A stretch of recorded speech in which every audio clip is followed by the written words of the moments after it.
तू पहिले सांगतो. एक छोटा मुलगा असतो तुमच्यासारखाच. छोटा मुलगा तुमच्यासारखाच असतो. तो शाळेत जातो. शाळेत जाताना एक दिवस, दोन दिवस, तीन दिवस, महिना झाला, 2 महिने झाले, पण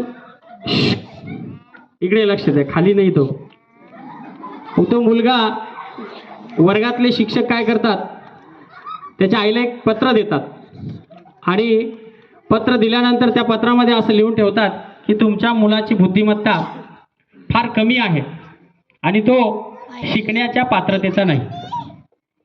असं वाचल्यानंतर आईच्या डोळ्यातनं खळखळ पाणी येतं आणि तो मुलगा आईला विचारतो, काय लिहिलंय माझ्या शिक्षकांनी. त्याला तर खरंच वाचता येत नव्हतं, तो लहानच अगदी बालवयात यांच्यासारखाच. पण आई सांगते की बाळा, या शिक्षकांनी तुझ्या या पत्रामध्ये असं लिहिलंय की तुझी बुद्धिमत्ता एवढी अफाट आहे की तुझ्या वर्गातला कोणताच मुलगा तुझ्या समोर टिकू शकत नाही. एवढा तू बुद्धिमत्तेचा आहेस, म्हणून तुला त्या मुलांना तुझ्यापर्यंत यायला फार वेळ लागेल, त्यापेक्षा तू घरी शिक. असं आपल्या बाळाला वेगळं उत्तर आपल्या आईने दिलं. आणि तो मुलगा आईने घरी शिकवता शिकवता पुढे एवढ्या उंच पातळीपर्यंत ते पोहोचला की आज ज्या प्रकाशामध्ये आपण बसलेला आहोत, तो थॉमस एडिसन ज्याने या विजेच्या दिव्याचा शोध लावला, त्या शास्त्रज्ञाच्या पाठीवर आपल्या आईच्या कौतुकाची थाप होती, म्हणून आज तो इथपर्यंत पोहोचला.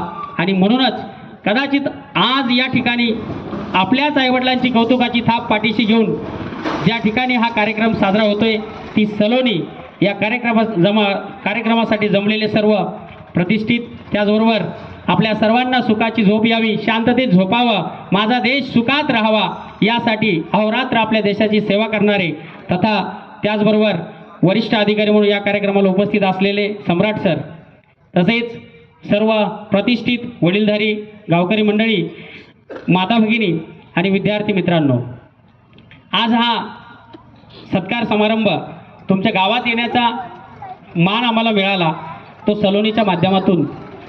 आणि गावात आल्यानंतर जो आदरातिथ्य झाला, खरंच अविस्मरणीय असा आमच्यासाठी आहे.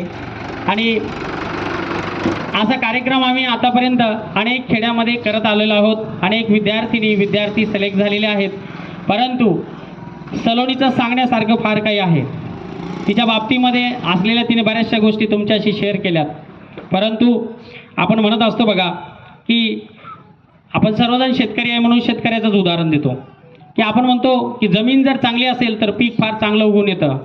पण मी असं म्हणतो की नुसती जमीनच चांगली असून असं जमत नसते, तर ती जी काही बी असतं ना, ते बीसुद्धा फार मजबूत असावं लागतं, ते फार क्वालिटीचं असावं लागतं. आणि तशाच प्रकारची क्वालिटी कदाचित सलोनीमध्ये होती, म्हणून आज हे यशामध्ये रूपांतर झालेलं आपल्याला आज दिसून येतं आहे. आणि अगदी कमी कालावधीमध्ये तिने हे यश मिळवलेलं आहे. तिने ज्या गोष्टी तुमच्याशी शेअर केल्या त्या अगदी तंतोतंत खऱ्या आहेत. ज्या पद्धतीने सुरुवातीला ती त्या ठिकाणी आली होती, खरं तर तिचे वडील एवढ्या दूरवरून ज्यांच्या माध्यमातून आले, तिचे ते काका त्या ठिकाणी आमच्याच मित्रांना, म्हणजे माझे जे काही मित्र शिक्षक आहेत त्यांना शाळेत सोडण्याचं काम करायचे. आणि त्यांच्या माध्यमातून त्यांची ओळख असल्यामुळं माझ्यापर्यंत हे काका आले, तिचे आईवडील आले आणि त्यांनी तिचं ॲडमिशन केलं. खरं तर एवढ्या दूरपर्यंत येऊन त्यांनी आमच्यावरती हा विश्वास दर्शवला, त्याबद्दल खरंच मी त्यांचा मनापासून